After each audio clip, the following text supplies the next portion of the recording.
I was the first Muslimah online store in Singapore. Oh, really? Yeah. Which year was that? 2010. It took me about a year and a half before I decided to go full-time with SUFYAA. It was a decision that I had to make because my husband was posted overseas, and that's when I strengthened my online presence. I was in Netherlands, my production was in China, and my business was in Singapore. Did the business grow? It was a very exciting moment for everybody.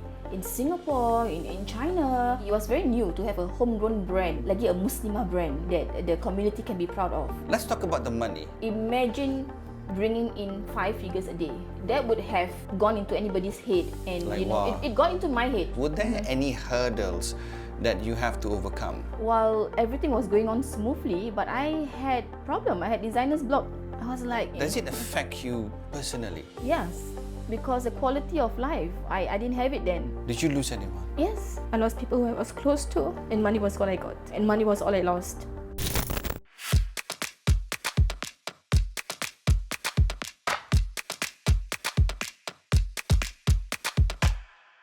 Welcome to the second season for Keep It Coming, Rags to Riches, a series that celebrates the enterprising spirit that makes up some of the most successful homegrown businesses in Singapore. We uncover their humble beginnings, their trials, lessons, successes, and the values that have shaped them today. And with us today is Ms Rina from SUFYAA. SUFYAA right now is in the fashion line, a tailor-made business. Now, before we spoke about the business, you were doing some businesses prior to the current one that you're doing. Now, what business was that? It was still a Muslimah fashion business. Oh, okay. But it's a ready-to-wear.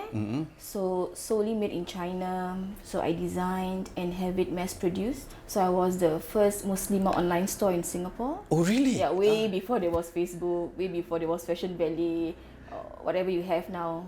Which year was that? 2010? But prior to that, you were a draftswoman. Yes, I was Draftswoman for 15 years. So, what changed you? Basically, it was lifestyle. I mean, I was changing how I was wearing the hijab. Yeah. And when you are in, I was doing architectural, I was in building. So there wasn't a lot of options for Muslimah women when we go on site. So because I was nak berhijab and all that, so I started designing my own, doing my own baju. Those options were very low. Yes. So you decided to design it on your own. When you say it's difficult to find work outfits for A Muslimah a Muslimah, in the construction world. can't you find in the ready-to-made That's the thing, because of my work punya Capacity. capacity, the Yeah. environment, I can't wear dresses, I can't wear skirts. And all they had back then in 2009, 2008, my daughter was born in 2008, so the options were so limited. So layering was not an option as well because of the weather, the heat and all that. I think it comes to as an inspiration that I needed to do something, and it helps that I have a design fashion background. I've always loved fashion. Oh, okay. Way before architectural. I would like to imagine what kind of style you were at the site lah. I don't want to remember that, I think. But I think kalau you terpaksa and you have to change your lifestyle, so you have to adapt. So it was a spiritual calling then? To be honest, it wasn't so much of spiritual calling then. You're very honest, yeah? Yes, I mean, I have to be honest with you. So spiritual, it comes in as we go along. When I started embracing wearing the hijab. Were you married then? I was married. Okay. I just had my daughter. And then it was a struggle because I was childless for 7 years until I had my daughter. And I told myself that after 7 years of trying to have a child, and finally Allah has granted me a child, gifted me. Yeah. So I started thinking that, okay, how do I thank him? So it started with obligation of, okay, you wear hijab, you slowly embrace the agama a bit more in depth. So I think my spiritual journey comes when I really had SUFYAA. Both my daughter, okay, SUFYAA is the namesake of my daughter. Yeah. So when I had SUFYAA, my daughter, when I had SUFYAA, the brand, when I started wearing the hijab. Yeah. Oh, that's really, really heartwarming. So what kind of outfit and dresses do you do? When I started sufya.com.sg, it's always modest Muslimah wear. So it was very simple. It's something that for the everyday women. We have different translations of modesty, of Yes. modest, right? What's your point of view of when it comes, when you say SUFYAA.com.sg had modest wear? Tell us the level of modesty that you shared with the rest of your fans or the rest of your clients. When I started wearing the hijab, Yes. I started wearing it when I got married in Yeah. 2002. Okay. But because of my work, I was wearing it on and off. Oh. You know, sometimes Just when like some nurses and those it in wasn't the like a public full-time sector. thing. So when I had the chance, I wear it. When I Yeah. can't, it's just, you know, jadi I cakap with myself, why am I being part-timer hijabi? Jadi I think that's when I started designing for people who wants to make a seamless transition. Oh, So that okay. they can wear hijab all the time. Oh, okay. Sebab instead of just layering or wearing dresses, wearing jubah, Okay. yeah, so that's where the idea of doing a Muslimah brand for the everyday Okay. use. So I won't be able to perceive it as tight jeans, tight t-shirt, then the tudung. No. Modest to me is something you have to be comfortable with. Okay, You know, you okay. start off slowly, Okay. gradually. That Okay. means I was still wearing jeans because I was in construction site. Yeah, okay. I was still wearing t-shirt, but Okay. it has to be modest in a sense that you know, it's looser It's than not body hugging. it's not body Okay. hugging. It's Yeah. long sleeve. Yeah. So the first thing first, you start easy first. Oh, You know, okay. you just don't go and wear something that macam not appropriate for work. Okay. And then you feel more comfortable wearing something that's more covered. The natural progression is even easier. From a working female professional point of view, Correct. Yes. And somebody who works in the male-dominated environment. was it tough in the beginning? It was tough because it was hard to get something that I can wear and I can wear comfortably. Do people give you the look? They don't, but Oh, okay you know, lah, okay. because it's male dominated. Yeah, you know, they don't tapi I care. think for the female it's different. Because I'm lucky probably because I work in such a male dominated environment. So dorang macam tak kisahlah. Cuma dorang punya point is like, how you gonna wear this with your boots? So all these thing comes and play along with how do I design something Okay. that I can wear to work and then finish to work and then go home to my daughter. And then sometimes in between that, because I tell you I was on a spiritual journey as well, slowly, I was going to the mosque right okay. after work. Okay. So how do I make it work from construction to work to the mosque? Like how I select the fabric, because bear in mind I produced my own line. Yeah. So it was everything at my control, you know. I can Yeah. control the fabric, I can control the cuts. Yeah. So that's how I decided. And I started just with basic cotton. Oh, You know, okay. way before Uniqlo had it. So we Yeah. started with just basic cotton because I had to work. Jadi from there, how do I play with cotton into a more modernized fashion? So the business philosophy then was to make it easy for the Muslimah professional worker to cross the boundary into the Muslimah wear. Modest wear. So that was what you had in mind. Yes, now. that was the aim. So what triggered you to just jump off the ship from getting your monthly salary to doing something completely new? So it took me a while, Adi, to decide to do this full time because I was still, you know, having a comfortable job, a comfortable pay Yeah. monthly. So jadi it took me about a year and a half before I decided to go full time with SUFYAA. But it was a decision I had to make because my husband was posted overseas. Oh, Yeah, okay. to Netherlands. Okay. Jadi it was about a year punya job. Okay. So he has to go there for a year. So it's either that I have to stay here and continue working for a year, or do I join him? So you what know? was your decision? Join him. So I think the move was the one that makes it easy for Yeah. me to just leave my job Okay. from the corporate world and Yeah. join him. And that's when I strengthened my online presence. That's when I started to study online situation, you know, Yeah. dia punya how online works. Yeah. Because I was in Europe then, I was in Netherlands. So I was already studying how people were doing things online. And in Asia, the online business was still considered primitive. Yes, yes. I mean, bear in mind, Facebook was around, but people were just doing profiles. There wasn't a business Facebook then. It was just profiles. Jadi when I was in Netherlands, it was different because everything was so far. Everybody was already doing online businesses. So that got me triggered that macam Singapore kita small kan. Jadi kita assume that you can just take the bus, the cars, everything is within reach. But when you're there, everything is online. And then I realized that I can actually run the business anywhere I am. So I was in Netherlands, my production was in China, and my business was in Singapore. Oh, lovely. Yeah. So that's how I realized that all I had to do was create a virtual presence, Oh, okay. which is the online store. Yeah. So production still runs because I realized that you can work anywhere you want. You can run things not being there physically. Because when I was designing, everything is done online kan. I can pass to the factory there and then ship it to Singapore. So I just have to have the right people in Singapore to run the run, business. yeah. But when we talk about fashion, right, it's not just about ideas to paper, then design. You have to talk about the materials. You have to talk about the prints, the color. Now, you would not train fully. We have fashion designers who have to go through school for 5 to 6 years. So how did that come about, the academic part of it? Okay, like I told you, I was already artistically inclined.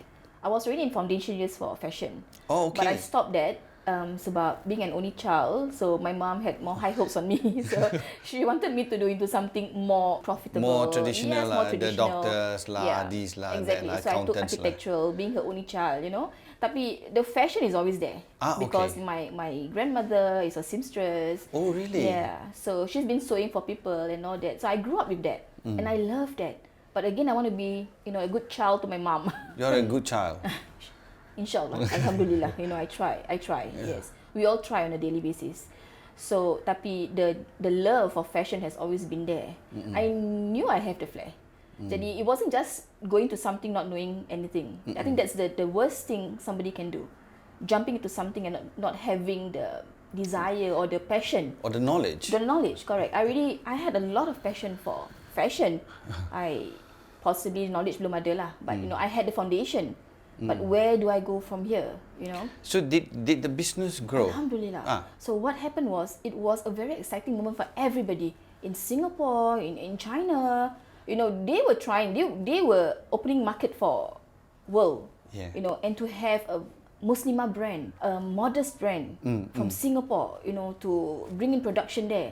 They were more than happy to accommodate to all my needs and wants. And in Singapore, the response was amazing. Everybody was like, oh, this is very fresh, and it was very new to have a homegrown brand, lagi a Muslimah brand that the community can be proud of. So that was a very good beginning for me. So in short, I can say you were the go-getter. You want this, you can do it, and you were the pioneer of things. I would like to think so, and I think I am. At that point, yeah. Let's talk about the money. Did you make a decent amount of money then? Exactly. I mean, money is always an incentive. Okay. You know, imagine bringing in 5 figures a day. I'm not talking about a month. 5 figures a day. That would have gone into anybody's head, and like, you know, it got into my head. It got into my head as well. Okay. So it's just lumrah manusia kan? Yeah. Money is always an incentive. Why you do this? Passion aside, but the money was good. So did the business expanded here? Yes. So over the years that I was, the 1 year that I was away, I came back every 3 months for the business. Okay. So I was coming in, coming back, and I was getting a lot of offers for retail shops. So at those days, you know, retail was the thing. Pushcart was the thing. So Century Square offered me, Orchard, everywhere they offered me. So I opened up my first Century Square pushcart because I was away, right? I wouldn't want to have a physical store mending by someone whom I don't know, or maybe you know, you don't want to trust somebody with your very first store. So I got the pushcart, and that time the pushcart was 5,600 a month. That's a lot. That's a lot. But bear in mind, I was earning like 4 to 5 figures a day. Which is a lot. Yeah, yes, like, okay. From my online and things like that. So what happens was, I took the pushcart, and then I got offered my first retail from Tanjung Katong Complex. Okay. Yeah. So they were trying to revamp the place, you know, getting new brands. So again, I was very cautious. I'm always a very cautious person because I'm not there. I was always flying back and forth. So I took up the pushcart at Century Square, the Tanjung Katong Complex, and then I had another offer for North Bridge Road, Arab Street. Oh, wow. So it was just, I didn't know that everybody was crazy about you then. I didn't know that as well because I wasn't in Singapore. Yeah, You know, but when I was back in Singapore, for every 3 months that I was back, I actually did a house party. Oh, yeah. So you open your house to people come. You know, people come and buy your stuffs there. And that was a very good way for me to interact with the customers who I did not see personally. So every 3 months we had that. And the response was just, you know, amazing. Yeah, that was the drive for me to stop everything, quit everything, and come back full-time back to Singapore. Yeah, but in every businesses we have our ups and downs. Let's talk about the pain points. Were there any hurdles that you have to overcome? When I was starting out? Yeah. I think the only hurdle I had was there wasn't a brand for me to maculate. Oh, okay. Because there wasn't anybody who started this then. You know, in okay. every business, you want to copy, you want to imitate somebody. You know, something to get inspiration from. But it wasn't. It sounded like there's no competition, but it also becomes a hurdle. Yes, yes. So, but you don't know whether you're doing it right or it's just a hype or people are just excited. But what happens next, you know? So, while everything was going on smoothly, but I had problem. I had designer's block. I was like, You had those? yes, people was like expecting too much. Like, okay, after this collection, apa. And if this collection doesn't sell, what happens? Were you stressed? I was stressed. Oh. Every other collection is a stress for me. It's about, you see, a production, okay, they can't stop production. That was the deal with China. You have to keep producing for them to specifically solely produce for you. Okay? So once you lack in production, they open up to other people. You know, and you wouldn't want that to happen. That's scary, isn't it? That's scary because I have to keep thinking every single day. I have to make sure I'm valid. SUFYAA is always valid. People always like the design. And what happens if I don't sell the past season? It was just... So it becomes a rolling burden. Yes, it becomes an obligation to please people. You know, just like misalnya you're a filmmaker, you are a writer, you're a singer. What happens if you don't have a hit after a hit? So it comes to the same for me. Does it affect you personally? Yes, because the quality of life, I didn't have it then. Oh dear. Yeah, because I didn't have enough rest. I couldn't think straight because I was always thinking that everybody was like, okay, what do we do next? What's the next collection? And then my staff was like, okay, what happens if this new collection comes in, the old one, we still have stocks. What do we clear them? How do we do this? You know? Tak sakit lah. Sakit. Yeah, when you make money, you burn money as well, right? Because production is ongoing. But how did you overcome it? I think that's when I start to burn out. It's not I overcome it. I didn't know how to overcome it. Oh dear. I didn't know. I was alone. I didn't have a lot of guidance. I didn't have, like I told you, I didn't have anybody to go to. So it was just trial and error. But it was a sweet trial. Yeah. But it was a very, very bad error. So you have no time. I had no time. I had no time to take a pause, back, and reflect on everything. What suffered in that process? Besides you burning out? I think everybody around me suffers. Oh dear. My staffs, my customers also. Did it change your character to someone short? It wasn't a person that I want to look back Oh, okay. and be proud of. Did you lose anyone? Yes. I mean, I lost friends. I lost people who I was close to. I think the business made me into a person that I'm not proud of. Can I say a monster that you didn't want to create? Yes. The worst still is like I was so absorbed into making money. Yeah. And money was all I got. And money was all I lost.